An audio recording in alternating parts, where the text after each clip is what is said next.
ಎಲ್ರಿಗೂ ನಮಸ್ತೆ. ನಮ್ಮ ಕಾನೂನು ಅಕಾಡೆಮಿ ಟೀಮ್ ಕಡೆಯಿಂದ ಇವತ್ತಿನ ಒಂದು ಸಬ್ಜೆಕ್ಟಲ್ಲಿ ಇಂಟೆಲೆಕ್ಚುವಲ್ ಪ್ರಾಪರ್ಟಿ ರೈಟ್ಸ್ ಟು ಅನ್ನುವಂಥ ಒಂದು ಸಬ್ಜೆಕ್ಟ್ನ ಸಿಲೆಬಸ್ ಕಾಪಿನ ನೋಡೋಣ. ನಿಮ್ಮ ಒಂದು ಸೆಮಿಸ್ಟರ್ನಲ್ಲಿ ಒಂದು ಆಪ್ಷನಲ್ ಸಬ್ಜೆಕ್ಟ್ ಇದು ಇಂಟೆಲೆಕ್ಚುವಲ್ ಪ್ರಾಪರ್ಟಿ ರೈಟ್ಸ್ ಅಂತ. ಸರ್, ಟೂ ಅಂತ ಬರ್ತಾ ಇದೆ. ಇದರ ಅರ್ಥ ಇಂಟೆಲೆಕ್ಚುವಲ್ ಪ್ರಾಪರ್ಟಿ ರೈಟ್ಸ್ ಒನ್ನು ಕೂಡ ಆಗಿರಬೇಕಲ್ವಾ? ನಿಮಗೆಲ್ಲ ಜ್ಞಾಪಕ ಇರುತ್ತೆ, ನಿಮಗೆ ಹೋದ ಸೆಮಿಸ್ಟ್ರಲ್ಲಿ ನಾನೇ ಕಲಿಸ್ಕೊಟ್ಟಿದ್ದೀನಿ. ಯಾರ್ಯಾರು IPR 1ನ ಓದಿದ್ದೀರಾ, ಇಂಟೆಲೆಕ್ಚುವಲ್ ಪ್ರಾಪರ್ಟಿ ರೈಟ್ಸ್ 1ನ ಓದಿದ್ದೀರಾ, ಅವ್ರಿಗೆ ನಾನೇ ಕ್ಲಾಸಸ್ಗಳನ್ನು ಮಾಡಿದ್ದೇನೆ. So intellectual property rights 1 already ಮುಗ್ದಿದೆ, ಆಲ್ರೆಡಿ ನಾನು ಮಾಡಿದ್ದೇನೆ, ಮುಗ್ದಿದೆ ಅದ್ರ ಕ್ಲಾಸಸ್ಗಳು ಹೋದ ಸೆಮಿಸ್ಟ್ರಲ್ಲಿ. ಸೊ ಈ ಸೆಮಿಸ್ಟ್ರಲ್ಲಿ ನಿಮಗೆ ಇಂಟೆಲೆಕ್ಚುವಲ್ ಪ್ರಾಪರ್ಟಿ ರೈಟ್ 2 ಅಂತೇಳಿ ಅದೇ ಸಬ್ಜೆಕ್ಟ್ನ ಪಾರ್ಟ್ 2 ಬಂದಿದೆ. ಸೊ ಈಗ ಆಲ್ರೆಡಿ IPR ಸಬ್ಜೆಕ್ಟ್ನ ಹೋದ್ಸಲ ಓದ್ಕೊಂಡು ಬಂದಿರೋದ್ರಿಂದ ಇದ್ರದ್ದಲ್ಲಿ ಮತ್ತೆ ಇದ್ರ ಬಗ್ಗೆ ನಾನು ಮತ್ತೆ ಸಬ್ಜೆಕ್ಟ್ನ ಬಗ್ಗೆ ಸ್ಪೆಷಲ್ ಆಗಿ ಹೇಳುವಂತ ಅವಶ್ಯಕತೆ ಇಲ್ಲ. ಸೊ ಈಗ ಇನ್ನೊಂದು ಸ್ವಲ್ಪ ನಾನು ಓವರ್ವ್ಯೂ ಏನಾದರೂ ಹೇಳಬೇಕು ಅಂತಂದ್ರೆ, ಯಾರಾದರೂ ಏನಾದರೂ ಒಂದು ವಿಷಯನ ಕಂಡುಹಿಡಿದಿದ್ದಾರೆ ಅಥವಾ ಒಂದು ವಿಷಯನ ಮಾಡಿದ್ದಾರೆ, ಲಿಟ್ರೇಚರಿ ವರ್ಕು ಅಥವಾ ಡ್ರಾಮ್ಯಾಟಿಕ್ ವರ್ಕು, ಮೂವಿ, ಸಿನಿಮಾ, ಆರ್ಕೆಸ್ಟಿಕ್ work, cinema, sound, background, music, something ಏನೋ ಒಂದು ಸಾಫ್ಟ್ವೇರ್ ಕಂಡುಹಿಡಿದಿದ್ದಾರೆ ಅಂತಂದ್ರೆ ಅದನ್ನ ಬೇರೆ ಯಾರೂ ಕೂಡ ಮಿಸ್ಯೂಸ್ ಮಾಡ್ಕೊಳ್ಳಿಲ್ದ ಹಾಗೆ ಅವರ ಹೆಸರಲ್ಲೇ ಇರುವಂತ ರೀತಿಯಲ್ಲಿ ಮಾಡುವಂಥದ್ದನ್ನ ನಾವು ಇಂಟೆಲೆಕ್ಚುವಲ್ ಪ್ರಾಪರ್ಟಿ ರೈಟ್ಸ್ ಅನ್ನುವಂಥದ್ರಲ್ಲಿ ಕಲಿತೀವಿ. ಅದು ತುಂಬಾ ಜಾಸ್ತಿ ಇರೋದ್ರಿಂದ 2 ಪಾರ್ಟ್ ಆಗಿ ಡಿವೈಡ್ ಮಾಡಿದ್ದಾರೆ. ಇಂಟೆಲೆಕ್ಚುವಲ್ ಪ್ರಾಪರ್ಟಿ ರೈಟ್ಸ್ 1 ಅಂತ, ಆಮೇಲೆ ಇಂಟೆಲೆಕ್ಚುವಲ್ ಪ್ರಾಪರ್ಟಿ ರೈಟ್ಸ್ 2 ಅಂತ ಡಿವೈಡ್ ಮಾಡಿದ್ದಾರೆ. ಇಂಟೆಲೆಕ್ಚುವಲ್ ಪ್ರಾಪರ್ಟಿ ರೈಟ್ಸ್ 1 ಅನ್ನ ಆಲ್ರೆಡಿ ಹೋದ ಸೆಮಿಸ್ಟರ್ ಕಲಿತಾ ಬಂದಿದ್ದೀರಾ. ಅದರ extension part intellectual property rights 2 ದಲ್ಲಿ ಈ ಸಲ ಕಲಿತಾ ಹೋಗ್ತೀರಾ. ಸರಿ, ಈಗ ಸಿಲೆಬಸ್ ಕಾಪಿನ ನಾವು ನೋಡ್ತಾ ಹೋಗೋಣ. ತುಂಬಾ ಲೆಂತಿ ಸಿಲೆಬಸ್, ಆಯ್ತಾ? ನೋಡಿ, ಫಸ್ಟ್ ಯೂನಿಟ್ ಸಿಲೆಬಸ್ ಎಷ್ಟಿದೆ, second unit syllabus, third unit syllabus, fourth unit syllabus, fifth unit syllabus. ಪ್ರತಿಯೊಂದು ಟಾಪಿಕ್ನ ಬಗ್ಗೆ ಒಂದು ಪಾಯಿಂಟ್ ಬಿಡದ ಹಾಗೆ ನಾನು ಸಿಲೆಬಸ್ನ ಕವರ್ ಮಾಡ್ತೇನೆ. ಅದರಲ್ಲಿರುವಂಥ ಮೋಸ್ಟ್ ಇಂಪಾರ್ಟೆಂಟ್ ಕ್ವಶನ್ಸ್ಗಳನ್ನು ಹೈಲೈಟ್ ಮಾಡ್ತಾ ನೀವು ಓದ್ತಾ ಹೋಗಿ. ಸೊ ಇವತ್ತಿನ ಒಂದು ವಿಡಿಯೋದಲ್ಲಿ ಸಿಲೆಬಸ್ ಕಾಪಿಯ ಬಗ್ಗೆ ನಾವು ತಿಳ್ಕೊಳ್ತಾ ಹೋಗೋಣ. ಸೊ 5 ಯೂನಿಟ್ ಇದೆ.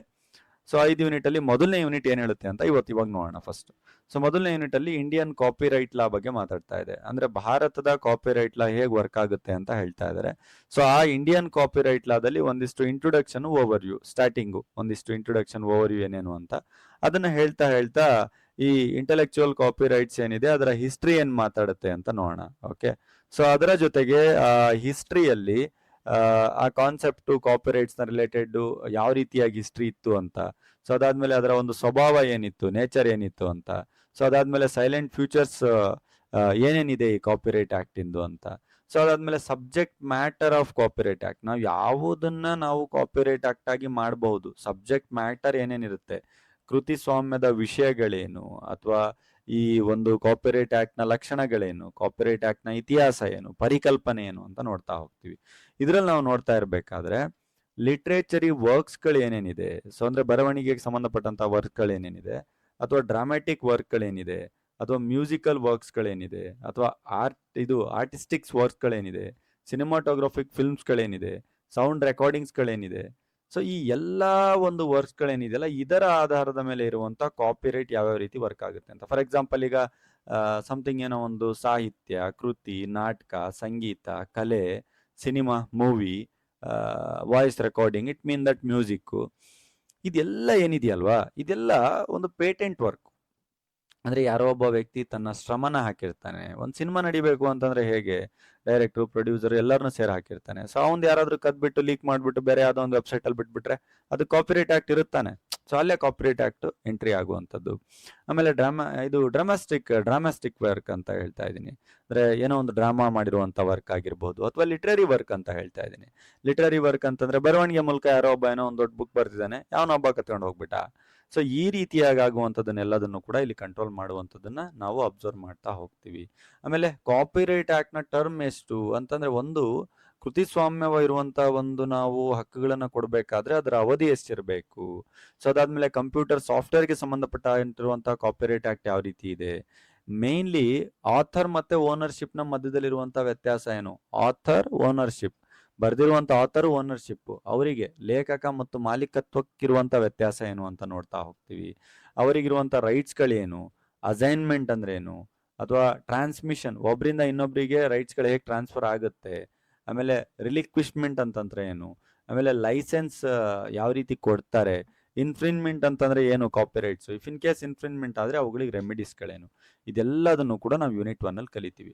ಸೊ ಬೇಸಿಕಲಿ ನಾನು ಮಾತಾಡಬೇಕು ಅಂತಂದ್ರೆ ಯೂನಿಟ್ 1 ಅಲ್ಲಿ ನಾವು ಕಲಿಯೋದು ಒಂದಿಷ್ಟು ಇಂಟ್ರೊಡಕ್ಷನ್, ಓವರ್ವ್ಯೂ, ಆಮೇಲೆ ಒಂದಿಷ್ಟು ಹಿಸ್ಟ್ರಿನ ಕಲಿತಾ ಹೋಗ್ತೀವಿ, ಅದರ ನೇಚರ್ನ ಕಲಿತಾ ಹೋಗ್ತೀವಿ, ಸೈಲೆಂಟ್ ಫ್ಯೂಚರ್ಸ್ನ ಕಲಿತಾ ಹೋಗ್ತೀವಿ, ಯಾವ ಸಬ್ಜೆಕ್ಟ್ ಮ್ಯಾಟ್ರಿಗೆ ಅಂತ ಕಲಿತಾ ಹೋಗ್ತೀವಿ, ಅದಕ್ಕೆ ಸಂಬಂಧಪಟ್ಟ ಹಾಗೆ ಕೆಲವೊಂದು ವಿಷಯಗಳ ಬಗ್ಗೆ ನೋಡ್ತೀವಿ.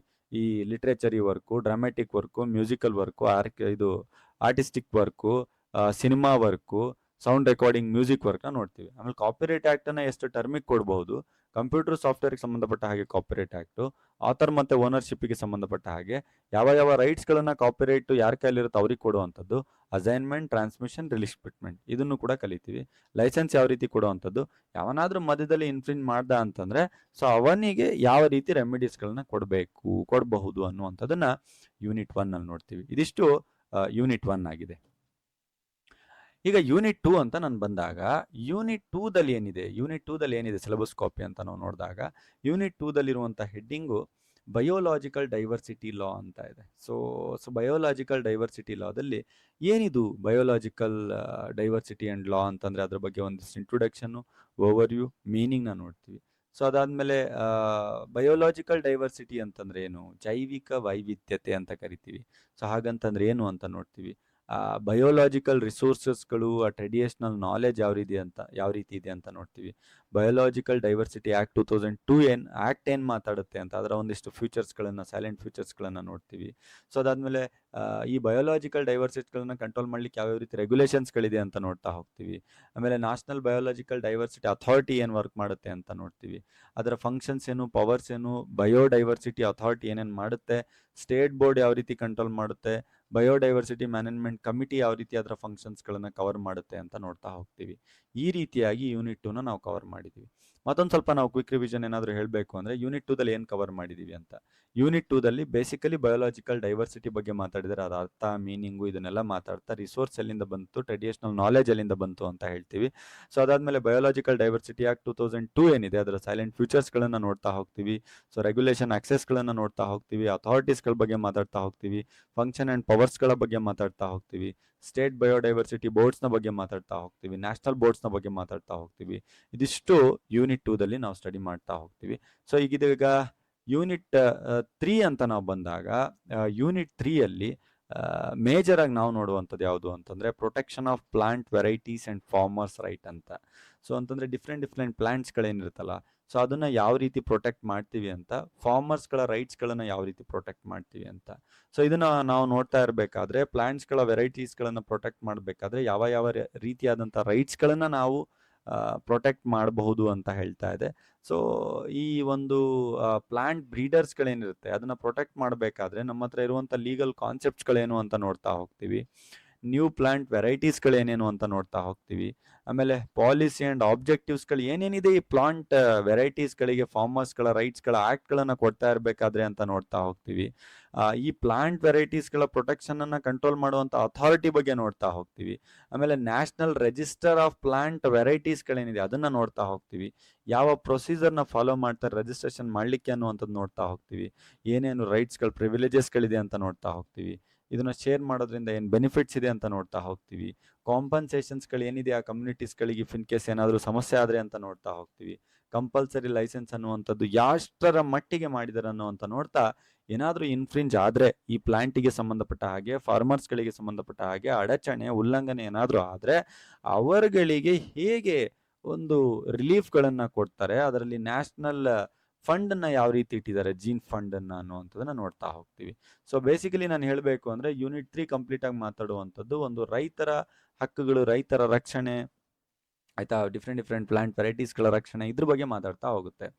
ಸಿಂಪಲ್ ಆಗಿ ಆಬ್ವಿಯಸ್ಲಿ ಯಾವ್ಯಾವ ಪ್ಲಾಂಟ್ ವೆರೈಟೀಸ್ ಇದೆ, ಪಾಲಿಸೀಸ್ಗಳೇನು ಮಾತಾಡುತ್ತೆ, ವೆರೈಟೀಸ್ಗಳೇನು ಮಾತಾಡುತ್ತೆ, ರೈಟ್ಸ್ಗಳೇನು ಮಾತಾಡುತ್ತೆ, ಕಾನ್ಸೆಪ್ಟ್ಗಳೇನು ಮಾತಾಡುತ್ತೆ, ರಿಜಿಸ್ಟರ್ ಏನು ಮಾತಾಡುತ್ತೆ, ಅಥಾರಿಟಿ ಏನು ಮಾತಾಡುತ್ತೆ, ಪ್ರೊಸೀಜರ್ ಯಾವ ರೀತಿ ತೊಗೊಳ್ಬೇಕು, ಲೈಸೆನ್ಸ್ ಯಾವ ರೀತಿ ತೊಗೊಳ್ಬೇಕು, ಕಮ್ಯುನಿಟೀಸ್ ಕಾಂಪನ್ಸೇಷನ್ ಯಾವ ರೀತಿ ಕೊಡ್ತಾರೆ, ಇನ್ಫ್ರಿಂಜ್ಮೆಂಟ್ ಅಂತಂದ್ರೇನು, ರೆಮಿಡೀಸ್ ಅಂತಂದ್ರೇನು, ಈ ರೀತಿಯಾದಂತಹ ಕಾನ್ಸೆಪ್ಟ್ಸ್ಗಳನ್ನು ನಾವು ಓವರ್ ಆಲ್ ಆಗಿ ಯೂನಿಟ್ 3ಯಲ್ಲಿ ಕಲಿತಾ ಹೋಗ್ತೀವಿ. ಇದಿಷ್ಟು ಯೂನಿಟ್ 3ಯ ಬಗ್ಗೆ. ಈಗ ನಾನು ಯೂನಿಟ್ 4 ಅಂತ ಬಂದಾಗ ಯೂನಿಟ್ 4ಅಲ್ಲಿ ಡಿಸೈನ್ಸ್ ಲಾ ಅಂತ ಇದೆ. ಸೊ ಇದು ಒಂದು ರೀತಿಯಾದಂಥ ಕಾನ್ಸೆಪ್ಟ್, ಡಿಸೈನ್ಸ್ ಲಾ ಅನ್ನುವಂಥದ್ದು. ಸೊ ನಾನು ನಿಮ್ಗೆ ಹೇಳ್ತಾ ಹೋಗ್ತೇನೆ. ಡಿಸೈನ್ಸ್ ಲಾದಲ್ಲಿ ನಾವು ಫುಲ್ ಲೆಂತಿಯಾಗಿ ಬಂದಾಗ ಕಂಪ್ಲೀಟಾಗಿ ನಾನು ಮಾಡ್ತಾ ಇರಬೇಕಾದ್ರೆ ನಿಮ್ಗೆ ಅರ್ಥ ಆಗ್ತಾ ಹೋಗುತ್ತೆ. ಲೈಕ್ ಡಿಸೈನ್ಸ್ ಮೀನ್ಸ್, ಈಗ ಉದಾಹರಣೆಗೆ ಈಗ ನಮ್ಮ ಕಾನೂನು ಒಂದು ಟ್ರೇಡ್ ಮಾರ್ಕ್ನ ಮಾಡಿದೀವಿ ನಾವು, ಆಯ್ತಾ. ನಮ್ಮ ಕಾನೂನು ಒಂದು ಡಿಸೈನ್ ಮಾಡಿದ್ದೀವಿ, ಜಸ್ಟ್ ಒಂದು ರೌಂಡ್ ಹಾಕಿಬಿಟ್ಟು ಮಧ್ಯದಲ್ಲಿ ಒಂದಿದ್ದು ಬ್ಯಾಲೆನ್ಸ್ ಆಗುವಂಥ ಒಂದು ತಕ್ಕಡಿನ ಇಟ್ಬಿಟ್ಟು ಕೆಳಗಡೆ ನಮ್ಮ ಕಾನೂನು ಅಂತ ನಾವಿಲ್ಲೇನು ಡಿಸೈನ್ ಮಾಡಿದೀವಲ್ವ ನಮ್ಮ ಲೋಗೋನ. ಆ್ಯಕ್ಚುಲ್ ಆಗಿ ಇದು ಒನ್ ಆಫ್ ದ ಡಿಸೈನ್ಸ್. ಇದೇ ಡಿಸೈನ್ಸ್ ಲಾ ಬಗ್ಗೆ ಮಾತಾಡ್ತಾ ಇರೋದು. ನಾವು ಮಾಡಿರುವಂಥ ಡಿಸೈನ್ನ ಇನ್ಯಾರೋ ಸೇಮ್ ಕಾಪಿ ಮಾಡಿಕೊಂಡು ಲೋಕಲ್ ಬ್ರ್ಯಾಂಡ್ನ ಹಾಕ್ಕೊಂಡು ನಮ್ಮ ಬ್ರ್ಯಾಂಡು ಅಂತ ಹೇಳುವಂಥದ್ದು ಫ್ರಾಡ್, ತಪ್ಪು, ಇಂಟೆಲೆಕ್ಚುವಲ್ ಪ್ರಾಪರ್ಟಿ ರೈಟ್ಸ್ನ ವಯಲೇಷನ್ ಮಾಡ್ದಂಗೆ ಆಗುತ್ತೆ. ಸೊ ಅದನ್ನು ಯೂನಿಟ್ 4ಅಲ್ಲಿ ನಾವು ನೋಡ್ತಾ ಹೋಗ್ತೀವಿ. ಸೊ ಈ ಡಿಸೈನ್ಸ್ ಲಾ ಅಂತಂದ್ರೆ ಏನು, ಅದರ ಇಂಟ್ರೊಡಕ್ಷನ್, ಫ್ಯೂಚರ್ಸ್ ಏನು ಮಾತಾಡುತ್ತೆ, ಸೈಲೆಂಟ್ ಫ್ಯೂಚರ್ಸ್ಗಳು, ಪ್ರಮುಖವಾದಂಥ ಲಕ್ಷಣಗಳು ಏನು ಅಂತ ಹೇಳ್ತಾರೆ, ಆ ಡಿಸೈನ್ನ ನಾವು ಬುಕ್ ಮಾಡಬೇಕಾದ್ರೆ ಪ್ರೊಸೀಜರ್ ಏನು, ಅದಕ್ಕೆ ಸಂಬಂಧಪಟ್ಟಂಥ ನಮಗೆ ಏನೇನು ರೈಟ್ಸ್ಗಳು ಸಿಗುತ್ತೆ, ನಾವು ಡಿಸೈನ್ಸ್ಗಳನ್ನು ಹೇಗೆ ರಿಜಿಸ್ಟರ್ ಮಾಡಬಹುದು, ಇನ್ಫ್ರಿಂಜ್ಮೆಂಟ್ ಆದರೆ ಏನು ಮಾಡೋದು, ಅಥವಾ ಕಂಟ್ರೋಲರ್ ಅಂತ ಏನಿರ್ತಾನೆ ಮಧ್ಯದಲ್ಲೊಬ್ಬ ಏನಾದರೂ ಯಾರಾದರೂ ಅಡೆತಡೆ ಉಲ್ಲಂಘನೆ ಏನಾದರೂ ಮಾಡಿದರೆ ಅವನು ಯಾವ ರೀತಿ ನನ್ನ ಒಂದು ಪವರ್ಸ್ ಡ್ಯೂಟೀಸ್ಗಳನ್ನು ನಿಭಾಯಿಸ್ಬಿಟ್ಟು ನಮ್ಮನ್ನು ಸರಿಪಡಿಸ್ಕೊಡ್ತಾನೆ. ಆಮೇಲೆ ಈ ಡಿಸೈನ್, ಟ್ರೇಡ್ ಮಾರ್ಕ್ ಮತ್ತು ಕಾಪಿರೈಟ್, ಈ ಮೂರಕ್ಕಿರುವಂಥ ವ್ಯತ್ಯಾಸ ಏನು, ಡಿಸೈನ್ ಬೇರೆ, ಟ್ರೇಡ್ ಮಾರ್ಕ್ ಬೇರೆ, ಕಾಪಿರೈಟ್ ಬೇರೆ. ಡಿಸೈನ್ ಅಂತಂದರೆ ಈಗೇನು ನಾನು ನಿಮಗೆ ಹೇಳಿದೆ, ಈ ಸ್ಟ್ರಕ್ಚರ್ಸ್ಗಳನ್ನು ನಾವು ಮಾಡ್ಕೊಂಡಿದ್ದೀವಿ, ಅದು ಡಿಸೈನ್ ಆಗುತ್ತೆ ನಮ್ಮ ಕಾನೂನು ಅಂತ. ಟ್ರೇಡ್ ಮಾರ್ಕ್ ಅಂತ ಬಂದರೆ ಬೇರೆ ಆಗುತ್ತೆ. ಟ್ರೇಡ್ ಮಾರ್ಕ್ ಮೀನ್ಸ್ ಇದನ್ನ ಮಾಡಕ್ಕೆ ಯೂಸ್ ಮಾಡಿರೋಂಥ ಪ್ರೋಸೆಸ್ಸು ಅಥವಾ ಆ ಶೈಲಿ ಡಿಸೈನು. ಟ್ರೇಡ್ ಮಾರ್ಕ್ ಅಂದರೆ ಜಸ್ಟ್ ನನ್ನ ಲೋಗೋ ಅಷ್ಟೇ. ಈಗೇನು ನಮ್ದೊಂದು ತಕಡಿ ಹಾಕಿದ್ರೆ just logo, that's called trade mark. Copyright ಅಂತಂದರೆ ಅದನ್ನು ಯೂಸ್ ಮಾಡಿಕೊಂಡು ನಾನೇನೊಂದು ಬುಕ್ಸ್ ಬರ್ದಿರ್ತೀನಿ, ನೋಟ್ಸ್ ಬರ್ದಿರ್ತೀನಿ, PPT ಮಾಡಿರ್ತೀನಿ, ಅದನ್ನು ಮಾಡುವಂಥದ್ದು. ಓವರಾಲ್ ಆಗಿ ನಿಮಗೆ ಅರ್ಥ ಮಾಡ್ಸಕ್ಕೆ ಹೇಳ್ತಾ ಇರುವಂಥದ್ದು. ಪೇಟೆಂಟ್ ಅಂತ ಬರುವಂಥದ್ದು ಬೇರೆದಕ್ಕೆ. ಪೇಟೆಂಟ್ ಇಟ್ ಮೀನ್ ದಟ್ ಒಂದು ಸ್ವಲ್ಪ ಟೆಕ್ನಿಕಲ್ ಥಿಂಗ್ಸ್ ಆಗಿ ಬರುತ್ತದು ಪೇಟೆಂಟ್ ಅಂತೇಳಿ, ಅಥವಾ ಏನಾದ್ರು ಡ್ರಗ್ಸ್ ಕಂಡಿಡಿದಾಗ ಈ ರೀತಿಯಾಗಿ ಟೆಕ್ನಿಕಲ್ ಥಿಂಗ್ಸ್ ಬರುತ್ತೆ. ಮುಂದೆ ಹೇಳ್ತಾ ಹೋದಾಗ ನಿಮ್ಮ ಡಿಫ್ರೆನ್ಸ್ಗಳೆಲ್ಲ ಅರ್ಥ ಆಗ್ತಾ ಹೋಗುತ್ತೆ. ಓಕೆ, ಒಂದು ಮೈನರ್ ಡಿಫ್ರೆನ್ಸ್ಗಳೆಲ್ಲ ಅರ್ಥ ಆಗ್ತಾ ಹೋಗುತ್ತೆ. ಇದಿಷ್ಟು ಯೂನಿಟ್ 4ನ ಬಗ್ಗೆ ಮಾತಾಡುತ್ತೆ. ಈಗ ಯೂನಿಟ್ 5ನ ಬಗ್ಗೆ ನಾವು ನೋಡ್ತಾ ಹೋಗೋಣ. ಯೂನಿಟ್ 5ದಲ್ಲಿ ನಾವು ನೋಡಿದಾಗ ಸ್ವಲ್ಪ ನ್ಯಾಷನಲ್ ಲೆವೆಲೆಲ್ಲ ಮುಗ್ದೋಯ್ತು ಯೂನಿಟ್ 4 ತನಕ. ನಾನು ಯೂನಿಟ್ 5 ಎಂಟ್ರಿ ಕೊಟ್ಟಿದ ತಕ್ಷಣ ಇಂಟರ್ನ್ಯಾಷನಲ್ ಟ್ರೀಟೀಸ್ಗಳ ಬಗ್ಗೆ ನಾನು ಮಾತಾಡ್ತಾ ಇದ್ದೀನಿ ಯೂನಿಟ್ 5ದಲ್ಲಿ. ಸೊ ಈ ಇಂಟರ್ನ್ಯಾಷನಲ್ ಟ್ರೀಟೀಸ್ಗಳಲ್ಲಿ ನಾವು ನೋಡಿದಾಗ ಟ್ರಿಪ್ಸ್ ಅಗ್ರಿಮೆಂಟ್ ಕೇಳಿರ್ತೀರ. ಈ IP ಆ್ಯಕ್ಟ್ನ ಒಂದು ಮೇಜರ್ ಇದು ಅಗ್ರಿಮೆಂಟ್ ಟ್ರಿಪ್ಸ್ ಅನ್ನುವಂಥದ್ದು. IP ಇದೆ ನೋಡಿ ಇಲ್ಲಿ, ಇಂಟೆಲೆಕ್ಚುವಲ್ ಪ್ರಾಪರ್ಟಿ ಅಗ್ರಿಮೆಂಟ್ ಅಂತ ಕರಿತೀವಿ. ಅದರ ಬ್ಯಾಕ್ಗ್ರೌಂಡ್ ಏನು, ಆ ಟ್ರಿಪ್ಸ್ ಏನಕ್ಕೆ ನಮಗೆ ಬೇಕಾಗಿತ್ತು, ಟ್ರಿಪ್ಸು ಮತ್ತು ಇಂಡಿಯನ್ IPR ಆ್ಯಕ್ಟ್ಗಳಿಗೆ ಯಾವ ರೀತಿ ಸಂಬಂಧ ಇದೆ ಅಂತ. ಇದು ನಂಬರ್ 1 ಟ್ರಿಪ್ಸ್ ಅನ್ನುವಂಥದ್ದು. ಎರಡನೇದು ಬರ್ನೆ ಕನ್ವೆನ್ಷನ್ಸ್ ಅಂತ ಕರಿತೀವಿ. ಬರ್ನೆ ಕನ್ವೆನ್ಷನ್ನ ಬ್ಯಾಕ್ಗ್ರೌಂಡ್ ಏನು, ಅದರ ಸೈಲೆಂಟ್ ಫ್ಯೂಚರ್ಸ್ ಏನು, ಅದೇನಕ್ಕೆ ಬಂದಿತ್ತು ಅಂತ ನೋಡ್ತಾ ಹೋಗ್ತೀವಿ. ನೆಕ್ಸ್ಟ್ ಬಂದ್ಬಿಟ್ಟು biological diversity, CBD convention on biological ಡೈವರ್ಸಿಟಿನ ನೋಡ್ತಾ ಹೋಗ್ತೀವಿ. ಅದರ ಆಬ್ಜೆಕ್ಟಿವ್ಸ್ ಏನಾಗಿತ್ತು, ಅದರ ಸೈಲೆಂಟ್ ಫ್ಯೂಚರ್ಸ್ಗಳೇನಾಗಿತ್ತು, ಇದನ್ನ ನೋಡ್ತಾ ಹೋಗ್ತೀವಿ. ನೆಕ್ಸ್ಟ್ ಬಂದ್ಬಿಟ್ಟು international IPR agreements and affecting the protection of plant varieties ಅನ್ನುವಂಥದ್ದನ್ನು ನೋಡ್ತಾ ಹೋಗ್ತೀವಿ. ಸೊ ಇದರಲ್ಲಿ WTO ದೋಹಾ ರೌಂಡ್ನಲ್ಲಿ ಏನು ಮಾತಾಡಿದ್ರು ಟ್ರೇಡ್ ನೆಗೋಷಿಯೇಷನ್ಸ್ಗಳಲ್ಲಿ ಏನು ಅಂತದನ್ನು ನೋಡ್ತಾ ಹೋಗ್ತೀವಿ. ನೆಕ್ಸ್ಟ್ ಲಾಸ್ಟ್ ಬಂದ್ಬಿಟ್ಟು international treaty on plant genetic resources, ITPGR ಅಂತ ನಾವು ಕರಿತೀವಿ ಶಾರ್ಟ್ಕಟ್ ಆಗಿ. ಈ ವಿಷಯಗಳನ್ನು ನೋಡ್ತಾ ಹೋಗ್ತೀವಿ. ಸೊ ಏನು ಯೂನಿಟ್ 5 ಯಾವ ರೀತಿ ಇದೆ ಅಂತಂದರೆ, ಯೂನಿಟ್ 1, 2, 3, 4ಅಲ್ಲಿ ನೀವೇನು ಕಲ್ತ್ಕೊಂಡು ಬಂದಿರ್ತೀರಲ್ವಾ, ನ್ಯಾಷನಲ್ ಲೆವೆಲ್ ಏನು ಕಲ್ತ್ಕೊಂಡು ಬಂದಿರ್ತೀರ, ಅದನ್ನ ಇಂಟರ್ನ್ಯಾಷನಲ್ ಲೆವೆಲ್ ಹೇಗೆ ಕನೆಕ್ಟ್ ಮಾಡಿದಿರ ಅಂತ. ನಂಬರ್ 1 ಟ್ರಿಪ್ಸ್ನ ಬಗ್ಗೆ ನೋಡ್ತೀರಾ. ನಂಬರ್ 2 ಬರ್ನೆ ಕನ್ವೆನ್ಷನ್ನ ಬಗ್ಗೆ ನೋಡ್ತೀರಾ. ನಂಬರ್ 3 ಬಂದ್ಬಿಟ್ಟು CBD ಬಗ್ಗೆ ನೋಡ್ತೀರಾ, ಅಂತಂದರೆ ಕನ್ವೆನ್ಷನ್ ಆನ್ ಬಯೋಲಾಜಿಕಲ್ ಡೈವರ್ಸಿಟಿ ಬಗ್ಗೆ ನೋಡ್ತೀರಾ. ನಂಬರ್ 4 ಬಂದ್ಬಿಟ್ಟು ಇಂಟರ್ನ್ಯಾಷನಲ್ IPR ಅಗ್ರಿಮೆಂಟ್ ಅಫೆಕ್ಟ್ ಮಾಡೋದ್ರ ಬಗ್ಗೆ, ಪ್ರೊಟೆಕ್ಷನ್ ವೇರಿಯಸ್ ವೆರೈಟೀಸ್ನ ಬಗ್ಗೆ ನೋಡ್ತಾ ಹೋಗ್ತೀರಾ. ಅದರಲ್ಲಿ ದೋಹಾ ರೌಂಡ್ ಏನು ಮಾತಾಡುತ್ತೆ ಅಂತ ನೋಡ್ತೀರಾ. ಸೊ ಅದಾದಮೇಲೆ next international treaty plant on genetic ರಿಸೋರ್ಸ್ನ ಬಗ್ಗೆನೂ ಕೂಡ ನೋಡ್ತಾ ಹೋಗ್ತೀರಾ. ಇದಿಷ್ಟು ನಿಮ್ಮ 5ನೇ ಯೂನಿಟ್. ಈ ರೀತಿಯಾಗಿ ನೀವು 5 ಯೂನಿಟ್ಗಳನ್ನು ಕವರ್ ಮಾಡ್ತಾ ಹೋಗ್ತೀರಾ. ಸೊ ಮುಂದಿನ ಒಂದು ವಿಡಿಯೋಗಳಲ್ಲಿ ಒಂದೊಂದೇ ಪಾಯಿಂಟ್ಸ್ಗಳನ್ನು ತಗೊಂಡು ನಾವು ಅರ್ಥ ಮಾಡ್ಕೊಳ್ತಾ ಹೋಗೋಣ. ಇದಿಷ್ಟು ಇವತ್ತಿನ ವಿಡಿಯೋ. ಮುಂದಿನ ವಿಡಿಯೋದಲ್ಲಿ ಮತ್ತೆ ಸಿಗ್ತಾ ಹೋಗೋಣ. Thank you very much from ನಮ್ಮ ಕಾನೂನು ಲಾ ಅಕಾಡೆಮಿ ಟೀಮ್.